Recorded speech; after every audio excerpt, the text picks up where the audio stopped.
যাদের শরীরে দুইটি দাগ আছে ওই শরীর কখনো জাহান্নামে যাবে না, সে অবশ্যই জান্নাতে যাবে।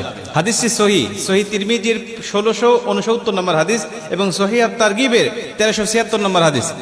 হযরত আবু উমামা রাদিয়াল্লাহু তাআলা আনহু হাদিসটা বর্ণনা করেছেন। রাসূল সাল্লাল্লাহু আলাইহি ওয়াসাল্লাম বলেন, যাদের শরীরে দুইটা দাগ আছে এবং যাদের শরীর থেকে 2 ফোঁটা তরল পদার্থ নির্গত হয় ওই শরীর কখনো জাহান্নামে যাবে না, সে অবশ্যই জান্নাতে যাবে এবং আল্লাহ পাকের কাছে এই শরীরটা সবচেয়ে প্রিয় শরীর। প্রিয় ভাই, আপনি তো আপনার শরীরে অনেক দাগ লাগিয়েছেন, প্রেমিকার জন্য, তাকে পাওয়ার জন্য শরীর কেটে দাগ করেছেন, অ্যাসিড দিয়ে প্রেমিকার নাম লিখেছেন, বিভিন্নভাবে আপনার শরীরে দাগ লাগিয়েছেন, কিন্তু দেখেন আল্লাহকে খুশি করার জন্য এই দুইটা দাগ আপনার শরীরে কখনো লেগেছে কিনা, বা আল্লাহর প্রিয় বান্দা বান্দি হওয়ার জন্য এই দুইটি দাগ আপনার শরীরে লাগানোর প্রয়োজন আপনি মনে করেছেন কিনা।